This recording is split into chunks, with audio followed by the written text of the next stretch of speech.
خیر طلب کرنا، خیر چاہنا، کسی بھی کام کے لیے خیر چاہنا.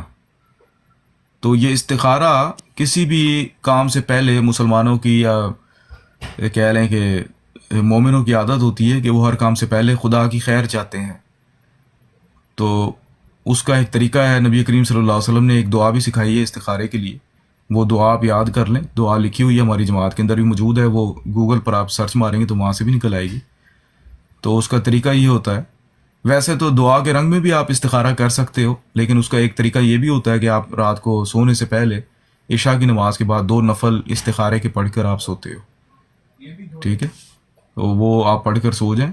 لیکن اس میں لازمی نہیں ہے کہ کوئی آپ کو خواب نظر آئے، جس طرح سے عام طور پر خیال کیا جاتا ہے کہ مطلب استخارے کے بعد خواب لازمی ہے کہ نظر آئے. یہ ضروری نہیں ہے، کیونکہ اگر روز مرہ کے حالات میں اگر خدا تعالیٰ کا آپ سے معاملہ نہیں ہے خواب کا، تو پھر خدا تعالیٰ آپ کو لازمی نہیں ہے کہ وہ اس دعا کے بعد آپ کو کوئی خواب کے ذریعے رہنمائی کرے. استخارے کا مطلب یہ ہے کہ آپ نے خیر طلب کی ہے، وہ اس کام میں خیر بغیر خواب دکھائے بھی آپ کے رکھ سکتا ہے. ٹھیک ہے، تو اس لیے خواب کا انتظار نہ کریں کہ جی خواب آئے گا تو پھر وہ استخارہ پتہ لگے گا جی وہ کیا ہے اس میں.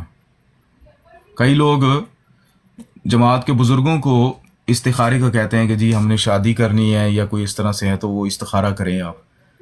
تو پھر وہ انتظار کرتے ہیں جی بتائیں ہمیں کیا مطلب کیا اچھی اس میں رشتہ کرنا چاہیے یا نہیں. تو وہ کئی جماعت کے بزرگ بعض اوقات تو ان کو خدا دکھا دیتا ہے، لیکن یہ کہ بعض اوقات پھر وہ لازمی نہیں ہے کہ اس طریقے سے خواب آئے.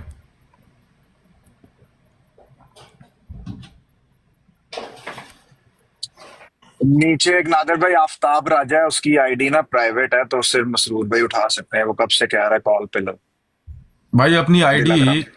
ڈی پبلک کر کے آؤ، پھر اٹھا لیتے ہیں آپ کو. آفتاب راجہ صاحب، اگر آپ نے آنا ہے اپنی آئی ڈی مطلب پبلک کر کے آئیں، پھر آپ کو اٹھا لیتے ہیں.